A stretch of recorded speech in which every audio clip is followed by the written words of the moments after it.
Welcome to Notre Dame Day, and look at that beautiful shot. Absolutely fantastic now. Touchdown, Jesus. Just fantastic as we're entering hour 3. But it's only our first hour on the show since our very first Notre Dame Day appearance 2 years ago in 2016. Let me tell you, it's good to be back home.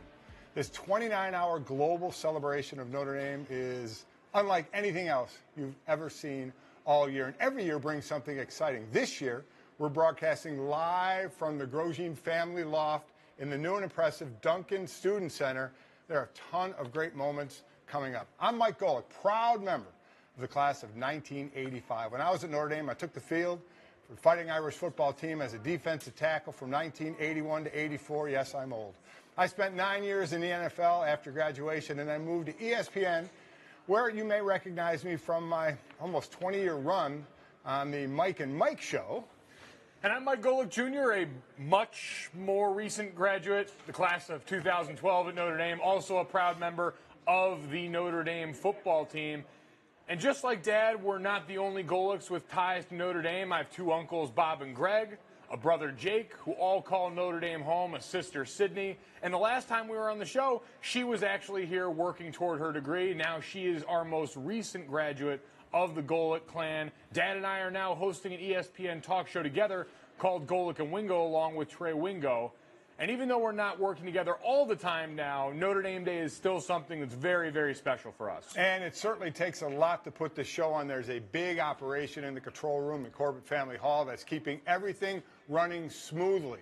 We'll be doing interviews up here in the Grosjean family loft as well as downstairs at the Hiller family midfield set as well. We'll also get some amazing performances. We're going to go downstairs to the Hiller family midfield performance stage. And that's not even counting all the locations on and around the campus and the world that we'll get to see tonight. Yeah, you got that right. It's about time you got something right as well. On this 5th annual Notre Dame Day, we've already shared some amazing stories and performances on the show, and it's just getting started. If you're a returning viewer, well, welcome back, and thank you for sticking with us. If you're just joining in, we hope you'll stay with us through all the fun in store. Earlier, we watched the preliminary rounds of the Women's Fighting Irish 40 competition. And coming up this hour, we're going to check out the men's prelims as well, live, to try and find a student who can out-sprint the football team.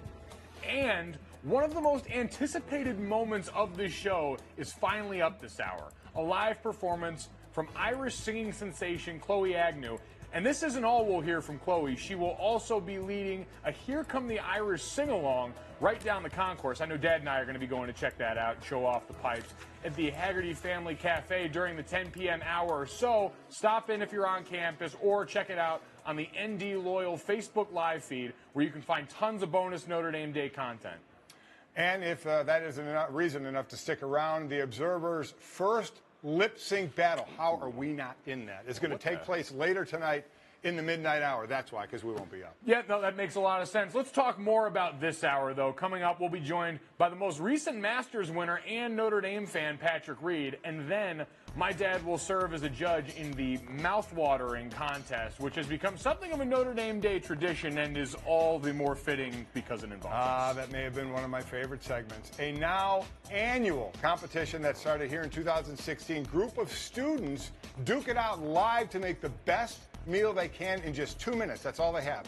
With the winning dish featured on Legends menu during the next football season. The winning sandwich in 2016 was named the Golick.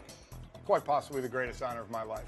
Cheers me up. And one of the better sandwiches I've had in a good yeah. long time. But before we get started, let's remind everyone that in addition to watching the entire broadcast live at NotreDameDay.nd.edu, you can also vote to distribute a challenge fund of $1.1 million given by 5 donors to the areas that you love most at Notre Dame.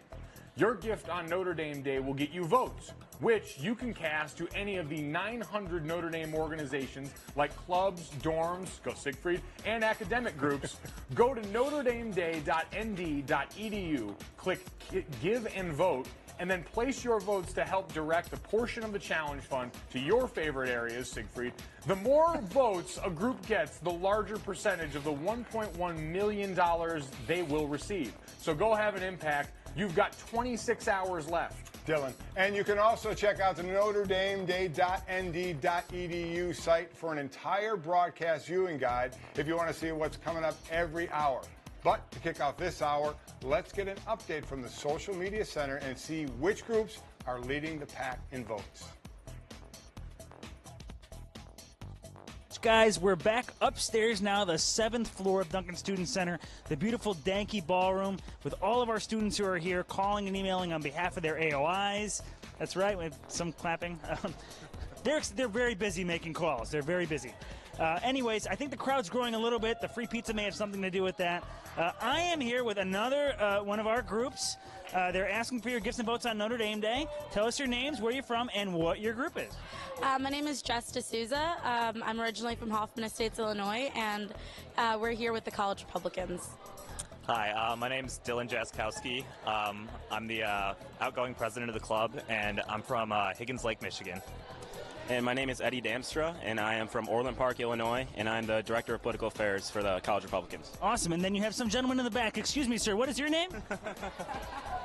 Awesome, guys. You guys brought all sorts of cutouts and everything. So tell us a little about College Republicans, how you guys operate on campus, and what you might do with some of the Challenge Fund dollars. Yeah, so the College Republicans are dedicated to promoting conservative and Republican ideals on campus. And the biggest thing that we do with the Challenge Fund is bring speakers to campus that talk about all different types of Republican ideas. With the money that we were able to get in previous Notre Dame Day, we were able to bring speakers like Ben Shapiro to campus. Nice. Awesome. Well, hey, they are one of hundreds and hundreds of student groups and clubs that you can give that minimum $10 gift to and cast your 5 votes for to distribute this year's $1.1 million challenge fund. This hour as well, student groups are the $500 hourly challenge, so this is the hour to get involved, give and vote for those student groups for the $500 hourly challenge. And if you're around campus this evening, again, 10 p.m., Chloe Agnew, you're going to see her this hour on the broadcast. She's going to be performing live down in the Haggerty Family Cafe in Duncan Hall, the Fighting Irish Sing-Along. Join us there for that, and we'll see you in a little bit. Let's throw things downstairs. All right, Mike Golick back here in the Notre Dame Day studio. We're joined by our first guest of the hour, Notre Dame first-year student Dan O'Brien. Now, Dan is a serious adventurer. Took a gap year before starting at Notre Dame this past August. He spent that time accomplishing something most of us probably can't even imagine. 2 words, Mount Everest. Dan, welcome to the show. Appreciate you spending some time with us. First and foremost, where did that come from, the interest in climbing? I think for me, climbing it's a very straightforward type of challenge. You put a mountain in front of someone, you either make it up or make it down. But at the same time, on top of just the simplicity of it, there's the variety you get, because no matter how much you prepare, no matter how much you're looking at the map, it's always completely different when you're on top. There's a difference between you and I. I see a mountain, I go around it. Okay, that kind of worked for me. Why the gap year? What was the thought process there? Initially, I was actually encouraged towards the gap year by my parents, and I'm incredibly thankful for them, or to them for that. But yeah, I was kind of at a weird age in Texas. If you're playing sports and you're even a little bit old for your grade, like that just doesn't happen. So I was a little bit young. Now I'm a little bit old, and it was, like I said, I took some encouraging, but it was actually something that my dad said at one point, which was along the lines of basically, you're not losing a year of your life, you're just moving it all back a year. And I'm very glad that I took the opportunity to take that extra year before coming to Notre Dame than later. So a gap year, some people, we understand, take gap year. What led you to Nepal and Mount Everest for that gap year? I spent a long time looking at different types of programs to travel with, and the one I ended up picking, Nepal, was the 4th of 5 countries that I lived in for about a year. So that's how I ended up in Nepal. Everest specifically, I've always loved the outdoors. I've always loved climbing, and I think to be in Nepal, I had the thought, actually, I wasn't sure if I was going to do it, and then I had the thought that if I was there and I didn't, I would have hated myself for a very, very long time. So yeah, it wasn't really a question. Once I started doing a little bit of research, I just kind of had to go. So what was the best part of the climb? Best part of the climb for me was not actually base camp, because from base camp you can't see Everest itself. It's covered by 2 smaller, still enormous mountains. So we went to base camp, took some pictures, hung out, not for very long because there's not a whole lot of air. We turned around, had lunch, and then we went back up a different mountain that was the highest I've ever been in my life. They have like half the oxygen that you're supposed to have for every breath you take. And we went up that, and from there you could see, Everest poking out from behind the other two, and it was just completely silent, completely still. It was really nice. So what's the future plan? What are the peaks to conquer? Biggest peak in the next couple years, I would say, would be graduating from Notre Dame. 3-4 years. Past that, obviously I'd love to travel more, study abroad opportunities as they come up. I'm just going to be all over those. But then also, just using my summers and breaks from school efficiently and doing things. I mean, the amount of variety that's at home for me is something that I'd like to appreciate more. Any more climbing? Looking to get to the top of Everest or any of the other peaks? No. I, having seen the people that did that, I'd like to think that if I ever reach the point in my life where I have 6 free months and $100,000, I can find something better to do. Not to discount climbing Everest, but yeah, that's a whole lot of time and a whole lot of money. I'm glad you went there and saw what you saw, but now you can take on my thought process, right, and go around it now. Right? Maybe. And don't go over the top of it? For Everest specifically, I think I've gone as tall as I'm willing to go. Do you recommend a gap year, though? Not for everybody, right, though?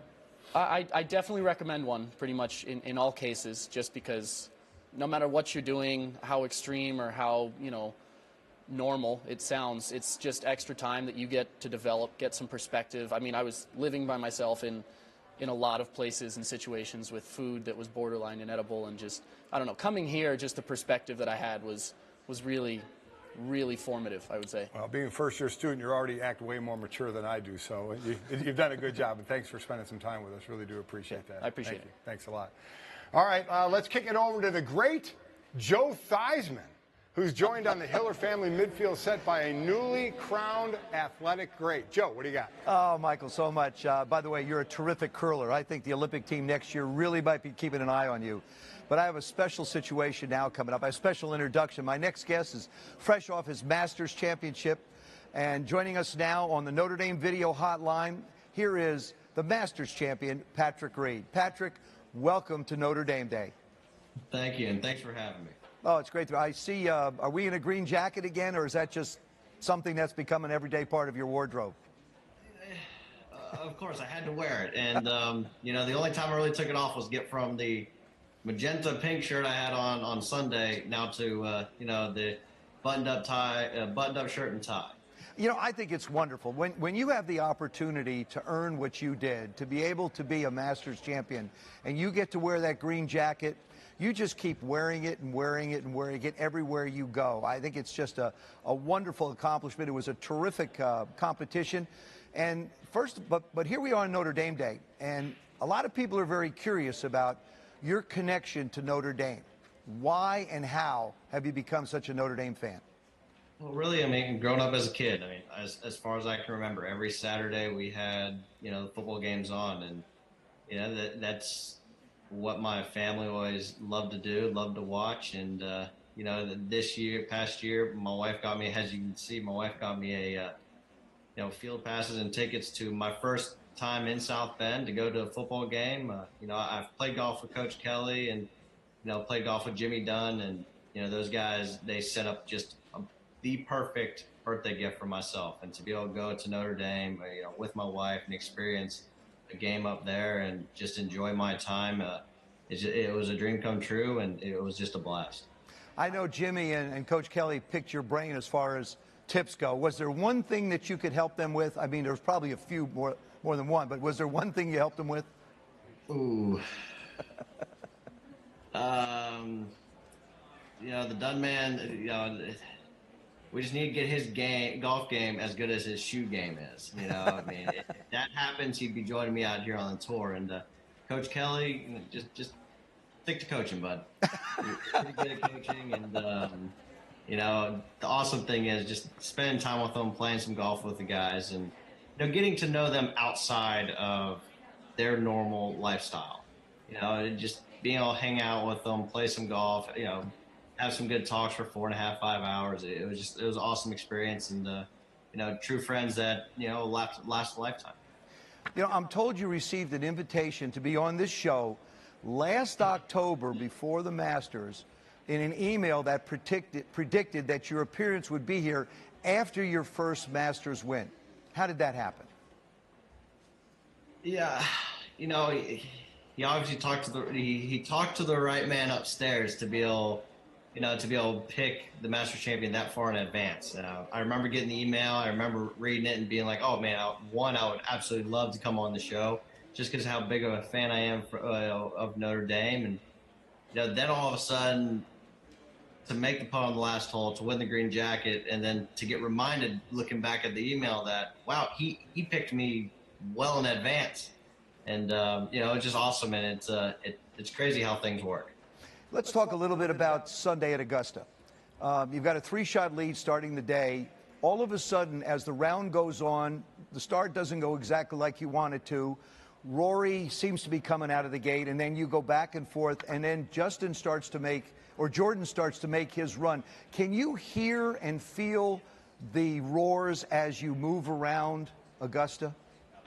Oh, you can hear absolutely everything. Everything seems to echo in the pines, and they have positioned those leaderboards absolutely perfectly. So no matter what shot you're hitting, you're seeing what everyone else is doing. And the good thing for me is because I'm a scoreboard watcher. I love to know where I am at all times. I watch them like crazy, and so every time those guys would make a birdie, I was able to see it. And I just had to keep on reminding myself that those guys were birdieing holes that I haven't played yet. And obviously that means that, those are birdie opportunities. Those are holes that I'm going to have a chance to go after and get. And, I was fortunate enough to be able to, fend them off and play some solid golf towards the end to, win my first green jacket. Now, besides the green jacket, this is reported, you carry blue and gold tees in your bag for luck. True or not true? That is true. Jimmy Dunn. Yeah, Jimmy Dunn, he gave me some of the tees the week before when I was there, and I kept them in the golf bag, and then next thing you know, there was a bag in my locker, kept those in the golf bag, and they brought me the luck of the Irish to go win my first green jacket. Well, Patrick, I don't think this is going to be the last tournament you're going to win. Certainly being a Masters champion, you join an elite group of so many wonderful golfers. I am not a passionate golfer. I am an obsessive golfer. So hopefully we'll have a chance to play around together. Thanks so much for taking the time to spend this time with us. Enjoy the green jacket as much as you can. Thanks so much for having me, and go Irish. You betcha. Thank you. Now let's go back to young Mike up in the studio near Dad. Petitioning for your own round of golf, respect, and thanks, Joe. I'm here now to welcome Chloe Agnew, a star in Ireland and a born performer. Ever since her first television appearance at just 4 weeks old, she was on the stage then before she hit 10 and recorded her first album when she was just 12 while I was trying to figure out how to walk and eat at the same time. Her second album at the age of 14, she's one of the original members of the all-female Irish ensemble Celtic Woman and was also its youngest member at age 24. Though at the time she joined, she was already a musical veteran. She's been performing solo since 2013, and we're lucky to be graced with her presence and her voice at this Notre Dame Day. Chloe, welcome to Notre Dame Day. Thanks for hanging out with us. Thank you so much. Now, we know the Irish connection here is obvious, but I'm interested, how did you get connected with Notre Dame? Well, I actually, believe it or not, went to a school in Ireland called Notre Dame de Mission, and we had always heard of Notre Dame in America. And a couple of years ago, I started working and collaborating with the Atlanta Pops Orchestra. And they had been up here before. They'd spent many a time performing here. And we created the show, and we started working for the last 2 years together. And then the opportunity came up to bring it to here. To beginning of the year, earlier on in March. So we actually finished our tour here March 24th, and that was my first time on campus. And then I heard that this was coming up, and they invited me along, and of course I jumped at the opportunity because as soon as I came here, I fell in love with the place. You know what? We can certainly both appreciate that, and I'm interested. I had that feeling about Notre Dame when I was very young. You've been performing since you were very young. We just read all the accolades there, and I'm interested, when was that moment amidst all of that when you really knew that being a performer was going to be your passion going forward? Wow, I don't know if I ever had that penny drop moment. Like that, I grew up on the stage, so I come from a very musical family. Both my parents are in the entertainment industry in Ireland. So performing and being on stage is like a way of life. It's a way of breathing for me. So I think maybe when I joined Celtic Woman, and that was only supposed to be a one-night show, and we came along on the basis that that was what it was going to be, and then it went on PBS television here, and it just kind of exploded. And I think when we came out here and we started to play venues like Radio City Music Hall, Carnegie Hall, Red Rocks in Denver, those kind of places which have been on the bucket list, the dream list of places to go and visit. I think that was certainly one of those moments that you kind of pinch yourself and go, this is actually happening. I can imagine. I mean, that list already, I'm going to count on you now when I need concert tickets to one of those venues. Okay, good luck with that. But I am interested. You mentioned all of those. You've played all over the world. Is there one venue in particular that you could put down as a favorite at this point? Oh, that's a tricky one. I do think Red Rocks in Colorado is absolutely amazing. It's obviously where U2 filmed Under the Blood Red Sky, which is one of my favorite DVDs of theirs. So to be there and to perform in the place where so many greats have performed is amazing. I will say, I'm not just saying it because I'm here and I'm part of Notre Dame Day, but I do genuinely mean it when I say from a young age I always dreamed of just seeing this place. So I never thought that I'd ever get the chance to be here to perform, to get to share my Irishness with everybody here. It's really, really cool. All right, cut that and make sure we get that out on the internet right now. She said it, and she's not just saying it. I mean it, for real. Actually means it. Now, Chloe, you were a part of Celtic Woman. I'm very interested. What made you decide to go solo? Well, I was almost 10 years with the group, and they were 10 of the best years of my life. But like that, I felt like I had given as much to the show, and I had gotten as much, and it was my time to go out and do my own thing. Like that, being part of the group from a very young age, it was the most amazing experience, both on stage and off stage. And I think I just got to a place where I felt like I was ready to go out and do my own thing, start writing my own music, start performing what I wanted to perform. And it's been a liberating and terrifying experience, but when I get to be part of things like this, it makes it all worthwhile. I know I made the right decision. Absolutely. We made the right decision having you here. Chloe, we really appreciate your time coming out here. Now, also, guys, make sure you don't go anywhere, because after this quick break, we'll be down to the Hiller Family Midfield Performance Stage with Alex Wilcox, where we'll get a stunning performance from Chloe Agnew herself. That's all coming up next.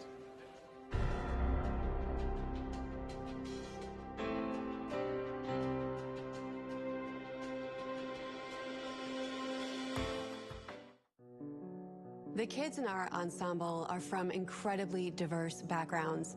We have kids who are at risk. We have kids who are the children of Notre Dame professors. But all the things that could divide them disappear when they step on stage. Caesar's ambition, which swelled so much that it stretched the sides of the earth. Christy Burgess is the founder of the Robinson Shakespeare Company, a theater group at the University of Notre Dame's Robinson Community Learning Center that serves children from all parts of the South Bend community. It's kind of hard to think about a 15-year-old, black girl from the Midwest connecting with a 16th century Elizabethan bard. But love, sadness, grieving, death, murder, they happen every day. About some half-hour hence, pray you speak with me. For this time leave me, you shall at least go see my lord aboard. I had a lot of struggles with depression and stuff.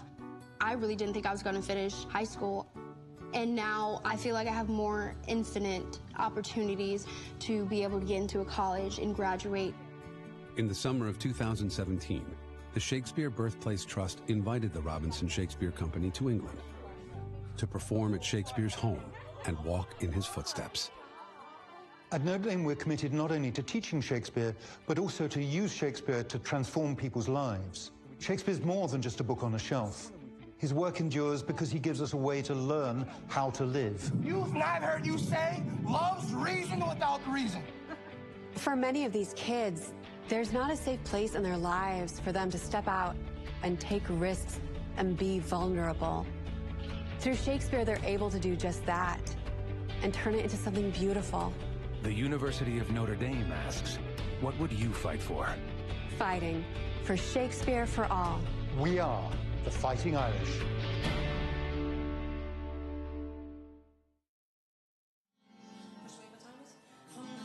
And welcome back to Notre Dame Day. I'm Alex Wilcox. Well, we've been waiting all night for this one. We just spoke with Chloe Agnew upstairs. Now it's time to hear her sing. So, Chloe, we're all very excited for this. What are we going to be hearing? I'm going to do two classics today. Good old Danny Boy. And there's a lot of Irish eyes smiling tonight. So when Irish eyes are smiling, it's going to be happening. So I want to hear lots of people singing along with me. Oh, absolutely. It's going to be fantastic. Well, Chloe, take it away. You're accompanied by Notre Dame junior Peter Spolito on a piano generously donated by Shirks. Take it away, Chloe.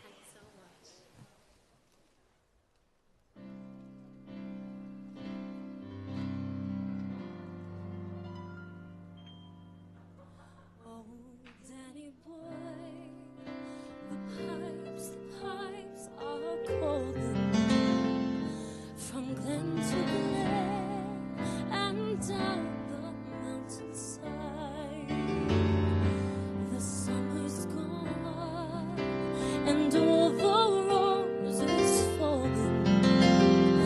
'Tis you must go and I must bide. But call me back when summer's in the meadow. When the valley's hushed and white with snow, 'tis I'll be here in sunshine or in shadow. Oh, Danny boy, I love you so.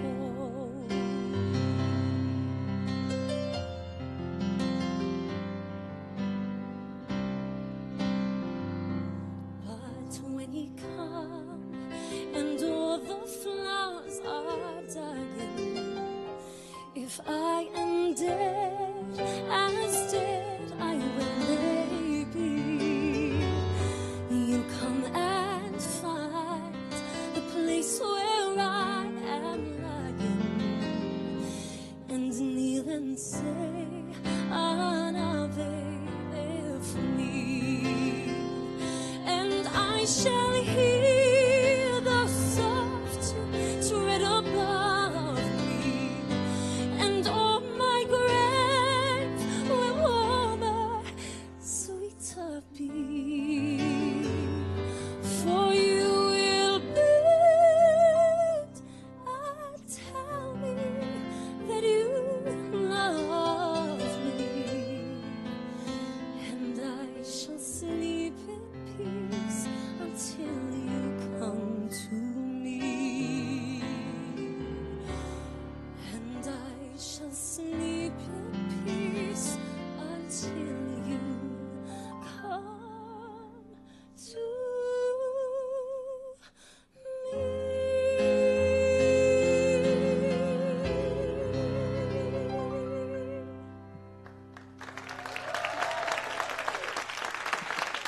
Thank you so much. Give it up for the wonderful Peter Spolito, ladies and gentlemen. One of Notre Dame's finest. Well, it's an absolute thrill to be here with you all, and thank you so much for such a wonderful, wonderful Notre Dame, but a great Irish welcome here today. Thank you so much. I'm feeling very at home. I'm going to sing this little classic for you all.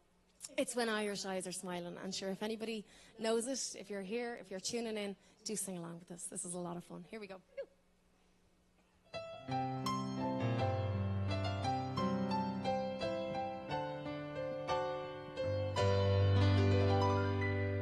Oh, that's very fancy, Peter. There's a tear in your eye, and I'm wondering why, for it never should be there at all. With such power in your smile, sure a song you'd beguile, so never a teardrop should fall. When your sweet lilting laughter's like some fairy song, and your eyes twinkle bright as can be, you can laugh all the while, and all of the time smile, and just smile a smile for me. Everybody, when Irish eyes are smiling, sure it isn't like a morning spring. In the lilt of Irish laughter, you can hear the angels sing. When Irish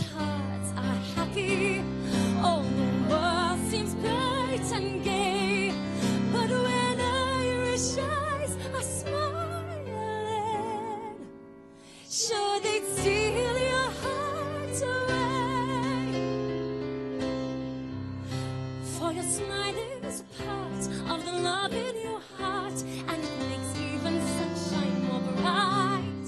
Like the linnet sweet song crooning all the day long, comes your laughter so tender and bright. For the springtime of life is the sweetest of all. There is never real care or regret. And while springtime is ours, throughout all of youth's hours, let us smile each chance we get.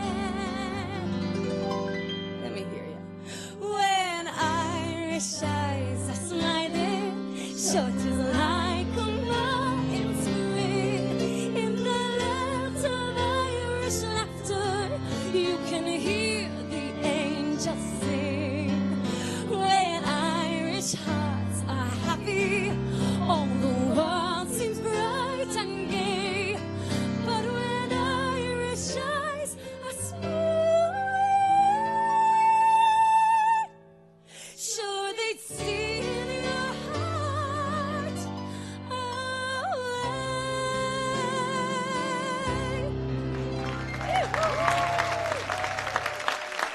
Thank you so much. Give it up for Mr. Peter Salinas.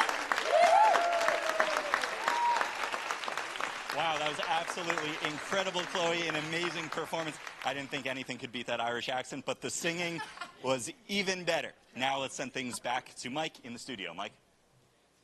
Thanks, Alex. Wow, Chloe, that was incredible. Can't wait to hear from her again next hour as well as tomorrow. Our next guest, though, now is Vice Admiral Christopher Grady, a Notre Dame grad who was recently nominated by the Navy to lead Fleet Forces Command as its next 4-star fleet boss. Vice Admiral Grady's first Notre Dame Day appearance took place from a port in Perth, Australia. This time, he comes to us live from Norfolk, Virginia, aboard a guided missile destroyer. Admiral Grady, it's an honor to have you on the show. Thank you very much for taking the time. You bet, Mike. It's great to be in on Notre Dame Day, a big day for the Notre Dame community. Great to be here. And congratulations on the nomination. So first and foremost, tell us a bit about what the new role is going to entail. Sure. As a four-star fleet commander, I'll be one of 3 fleet commanders. There's one in the Pacific, one in the Atlantic, and one in Europe. And then on top of that, Fleet Forces Command has a large responsibility as the global integrator for the Navy in terms of readiness, manning, training, and equipping the entire fleet across the entire globe. So I'm really looking forward to the next job and this next challenge down here in Norfolk to make the Navy and the nation strong. And this nomination, it comes with a new title, that of Admiral. Now, the big question, is that going to make you the highest ranking officer at the Norfolk base where everybody answers to you? Yes, it absolutely does. But it's a position I take with humility and all seriousness. But yeah, everybody will be saluting me. That's kind of how it goes.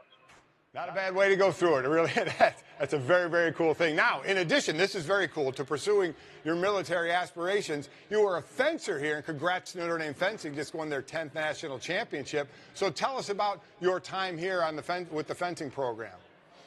Yeah, it was a key part, I think, of my development to become the officer that I am.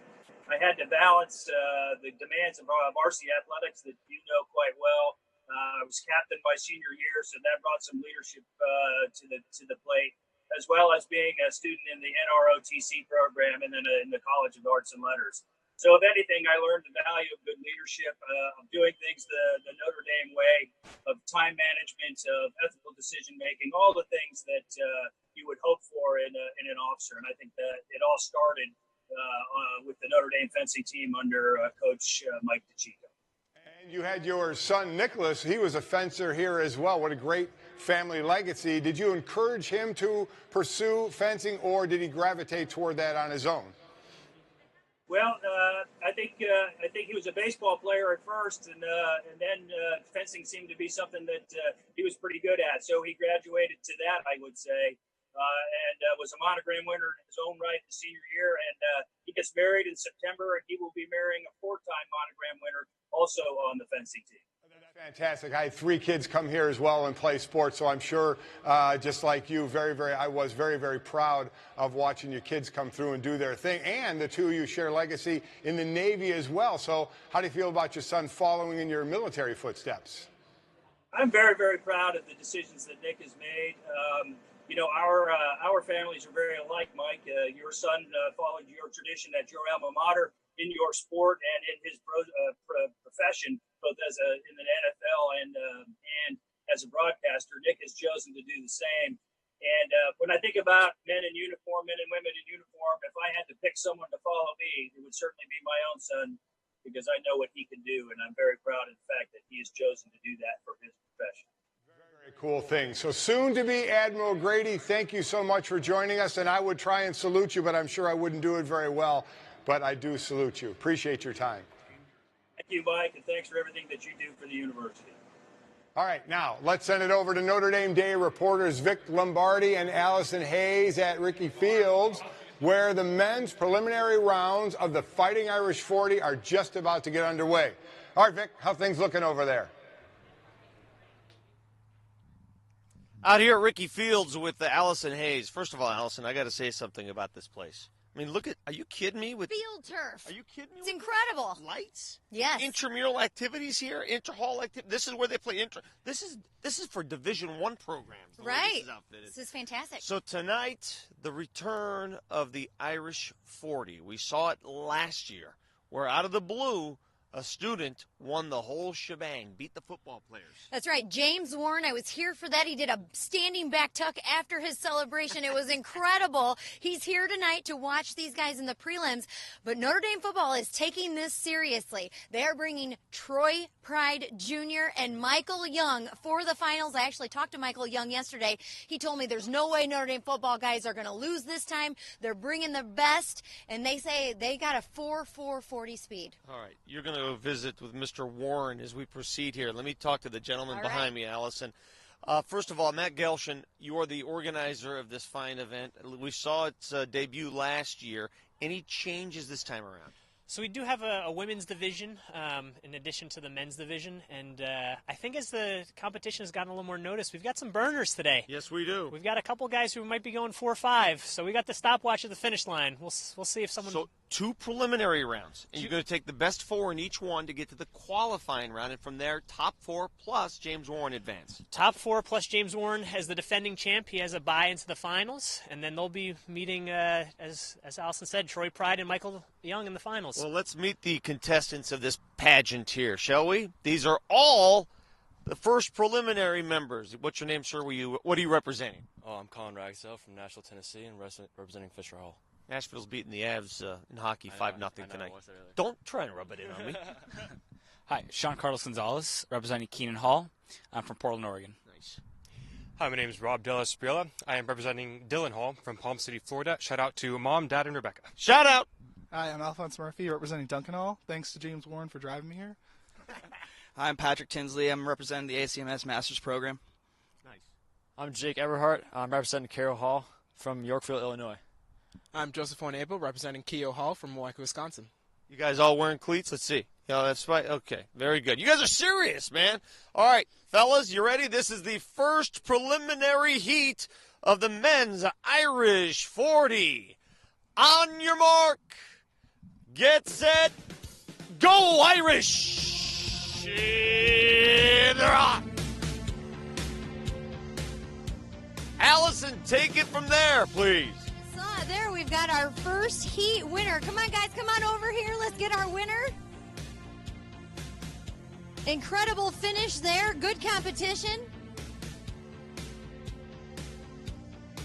It was a close race. Who do we have here for our winner tonight? A photo finish, they say. So they are going to the video to take a look to see who our winner is.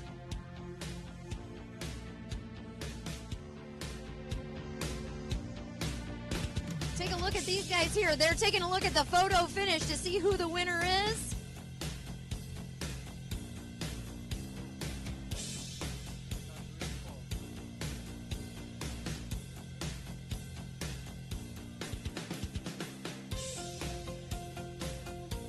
All right, guys, I'm going to go ahead and just grab you here in the green. Well, we're still doing our photo finish. How do you feel about the competition there in the first heat? It was surprisingly close. I didn't think we'd all be down the wire like that, but it was exciting. Now, tell me your name and your dorm. I'm Alphonse Murphy from Duncan Hall. And how did you get roped into doing this? Well, I competed last year, but James Warren, the champion, beat me for the dorm, so I didn't get to compete. But this year, he automatically qualified, so we're sending two, hopefully. Excellent. Great job. All right, we're going to send it back down to Vic now as we get ready to start Heat 2 of the Fighting Irish 40 prelims. Vic? Thank you, Allison. Let's see what this second batch of fine young runners can do. We had a photo finish in the first. Introduce yourself if you can. Yes, he is. I'm Rob Yes. Rubin from Yes. Stanford Hall, and I'm from San Francisco, California. Very nice. My name's Christian Vericola. I'm from O'Neill Hall. I'd like to give a shout out to my mom, my dad, and my grandparents. Ryan Constanzer from the law school from Clarksville, Maryland. My name is Arman. I'm from Iran, and I'm representing all the grad students. Hi, I'm Sam Bradley. I'm from St. Edward's Hall, oldest dorm on campus, and Eden Prairie, Minnesota is where I'm from. Hi, I'm Kevin McCarthy. I'm from Warren, New Jersey. I'm from St. Edward's Hall, and shout out to my family. Woo. What's up, fam? Hey, my name's Alex Goskowitz. I'm from San Diego, California, and I'm representing Notre Hall. All right, boys. First heat was a photo finish. We'll take the top 4 into the qualifying round. You guys ready? On your mark. Get set. Go, Irish! Ooh, good start there by the dude in the middle. Woo. There, I've got James Warren here with me right now. You won this thing last year. You pulled off the surprise. What are your thoughts heading into this season? Heading into the season, a lot more nervous. Heard some past names thrown out for the football players so far. Really excited for tomorrow. What went into it for you? I mean, you did try out for cheerleading, and now you are going for your second year to face now Troy Pride Jr. and Michael Young. Yes, really excited. Had a great year with cheerleading. Hope I'm as fast as I was last year. Got a little bit stronger. Hoping that equates to something this year. What do you think about these guys? They're making their way down right now. You can see the winners from that last heat. They're making their way. We're going to give it to Vic and get them set up for this final race. Tell us what you think as they make their way. I'm really thinking it's going to be a close heat. A lot of interesting start techniques. Really fast guys out there. Excited to see this final heat tonight. All right, we'll send it back down to you, Vic.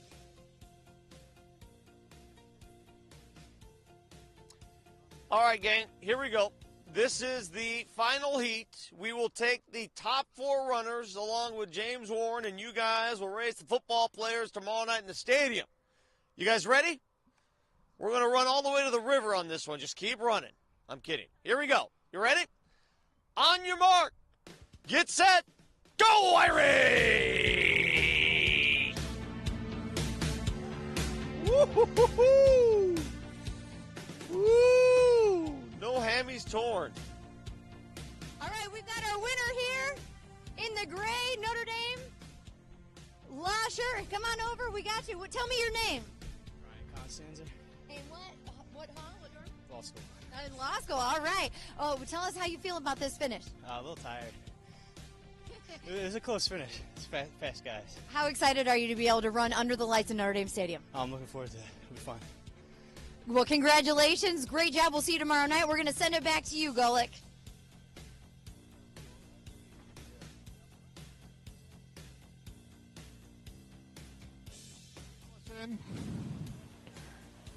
Thank you, Allison. The excitement continues over here. My stomach has been grumbling all hour in anticipation.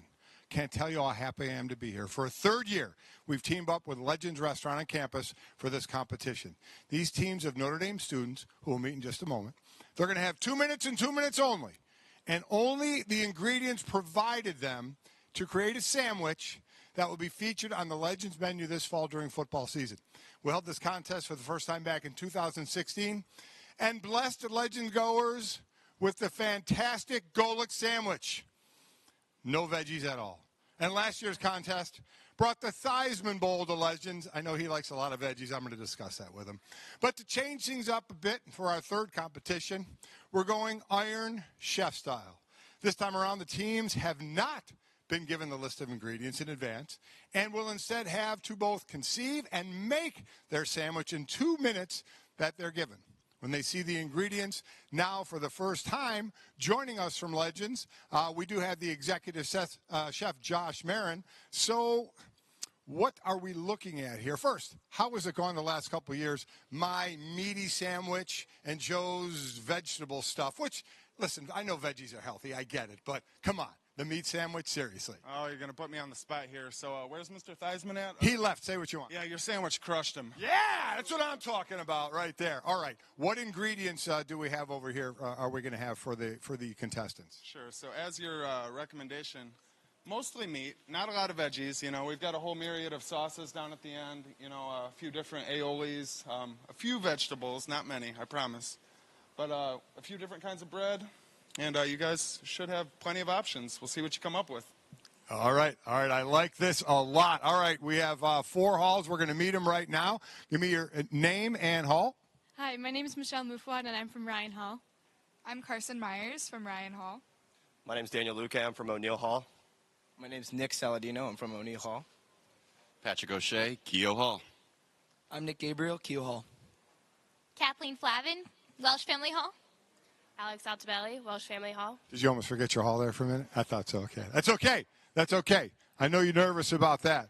All right. So now that we know everyone, it's time to get the contest underway. You're all going to have 2 minutes and 2 minutes only to make the best sandwich ever created. No pressure. Remember, no moving the bread. You can go ahead and they're going to put gloves on now. Is that what they're going to do? Go ahead and put your gloves on. Everybody put your gloves on. I got to let it get you on before I'm going to start them. We're going to do a little break and then come back, and then I'm going to taste test these sandwiches, which is the favorite part for me. So everybody get their gloves on. You can see all the different ingredients laid out. Oh, this is exciting. I can't wait to see all the different meats they use in cheeses, meats and cheeses. I don't see a lot of veggies, so I am happy about that. You happy about that? I didn't want to lay you down. I'm very happy about it. We have similar tastes. I like that a lot. All right, everybody got your gloves on? How we doing? Joe, come here. Come here. You had a lot of veggies in yours, didn't you? Joe Theismann here, by the way. Not really. I didn't have as many as you thought. I had 0. Did you have more than 0? I had more than 0. Then you had more than me. Yeah, but I don't. But veggies give you that glow that you have. You have to be eating veggies because I can tell you have a glow about you. Well, I got it from somewhere else. It ain't been from veggies. Maybe on the ice. Yeah, that could be. All right, Joe, get out of here. All right, bye. All right, thanks. All right, everybody got your gloves on, your plates. Everybody ready? They have 2 minutes to create the next Golic sandwich. Again, is going to be on the menu at Legends during the football season. Here we go. Ready? 4, 3, 2, 1. Make a sandwich. 2 minutes.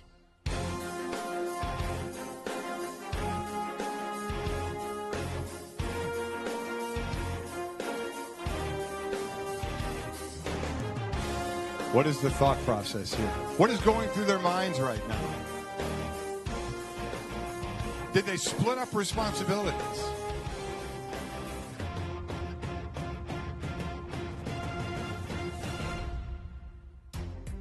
Wonderful. A wonderful look at the aioli sauce by Keogh.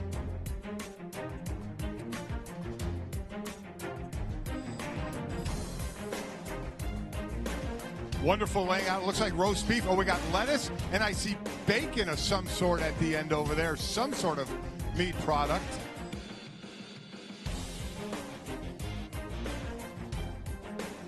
One minute to go.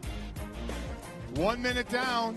Again, we're not worried so much about presentation because it all ends up in my stomach, so it really doesn't matter what it looks like. Just got to be good. We have 2 halls over here that have plates on the table. O'Neill Hall looks very colorful. They look to be done. Look like they went heavy on the lettuce. That's my guess. 30 seconds. 30 seconds.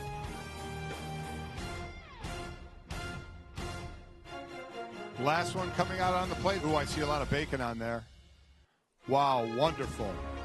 All 4 are plated. I still see some sauces being used.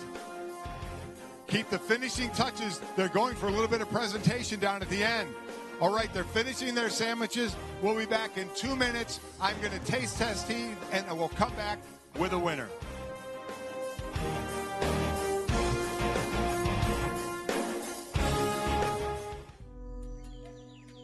Mosquito-borne diseases are common in Belize.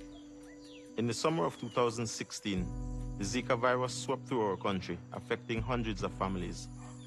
But we had no way of recognizing the volume or severity of infections so we could respond in a timely manner.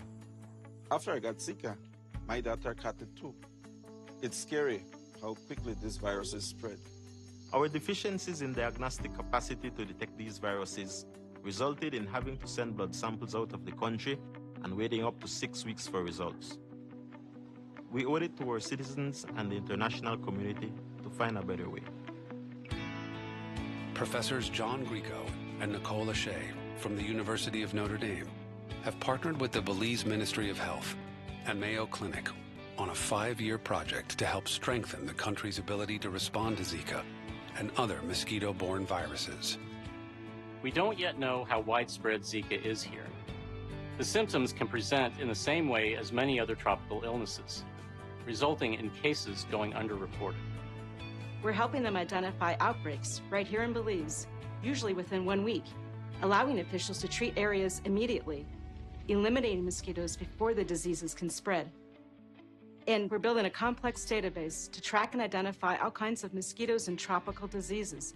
In this technology, We're also conducting training, providing healthcare professionals the knowledge and tools to handle these outbreaks themselves. where the cases are. And that may really be the most lasting legacy of our efforts.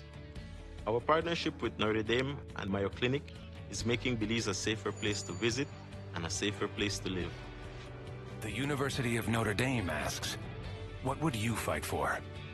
Fighting mosquito-borne diseases. We are the Fighting Irish.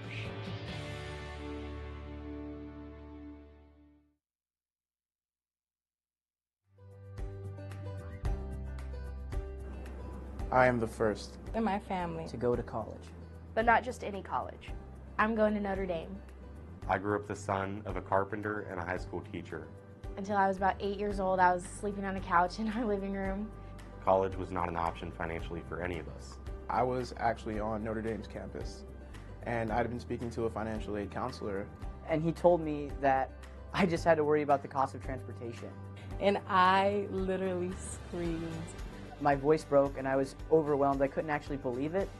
I called my mom, and I told her, you don't have to pay anything. If my donor was standing right here, I'd give him a big hug, tell him, I'm here because of you. The opportunity to attend Notre Dame has been the greatest gift of my life. Thank you. Thank you. Thank you. thank you.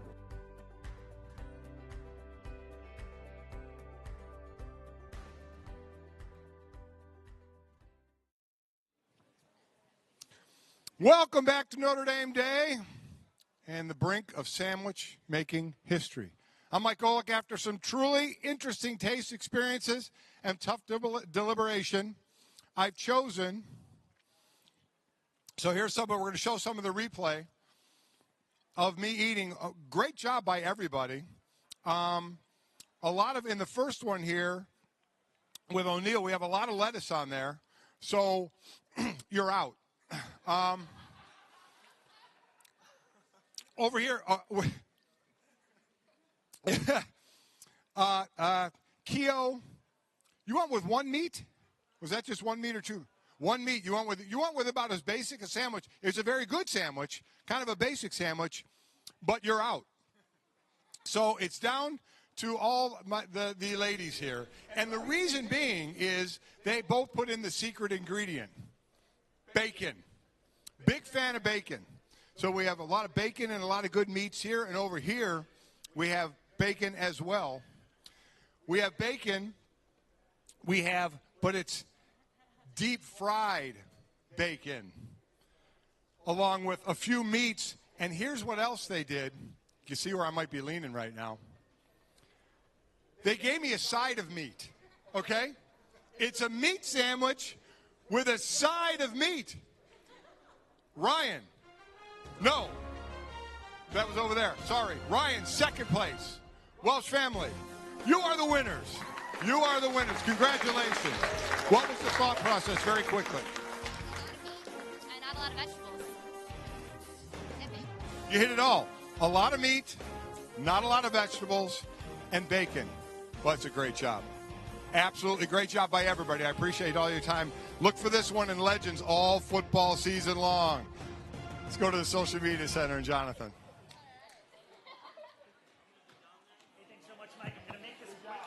Over and get some of the leftovers over there. They look just delicious. Quick look at our leaderboard. St. Ed's still at the top. This hour's challenge, though, is student groups, and you can see the Glee Club and the Lit Choir neck and neck, 912 votes and 845 votes. So if you haven't done it yet, make that minimum $10 gift. Cast your 5 votes for this year's $1.1 million challenge fund. Thanks to everyone. You've gotten us over the 14,000 gift mark. Just a tremendous historic day. Year 5, the largest event of its kind in higher education. Let's go over to Kim. Kim Borza, what's happening in the next hour? I don't know how you can top this. Olympian, and he's also a world record holder. Oh, amazing story there. Very amazing, very inspiring. Followed by Gabe Krutz. He is a magician. Okay. So he will be sitting with Joe Theismann. I cannot wait to see what he has up his sleeve, maybe literally. Yeah. We have Voices of Faith and also Mike Ball and Scott Kerner. They will both be doing live performances, so expect some incredible music coming at you. Followed by Tom Reese, Notre Dame football quarterback coach. Who's ready for some Notre Dame football?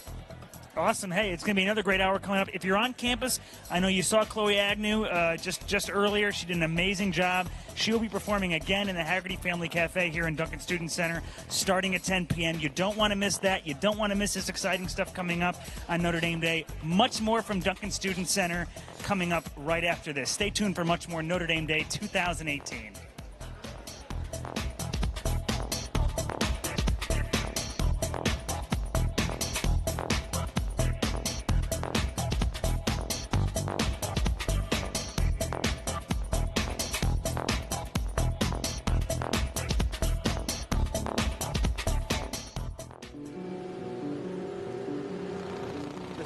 PD 701. We're off your port quarter now.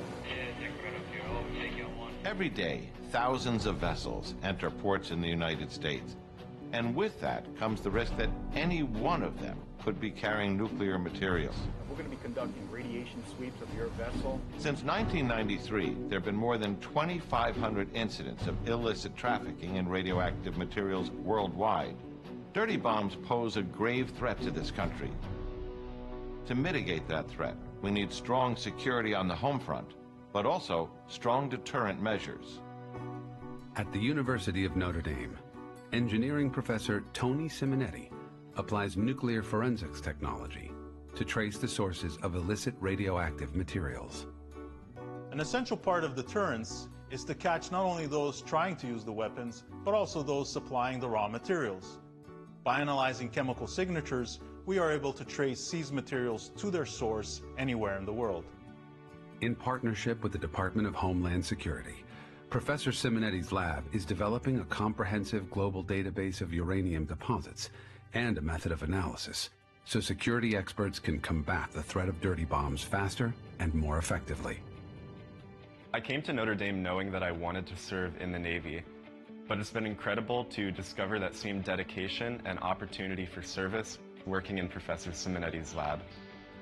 Right now in America, there is a real shortage of researchers in the field of nuclear forensics.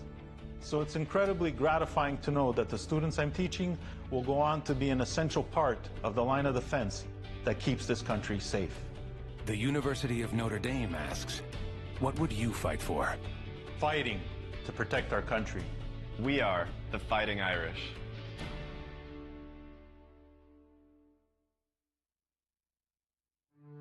An Irish blessing. May the road rise up to meet you. May the wind be always at your back. May the sun shine warm upon your face, and the rains fall soft upon your fields.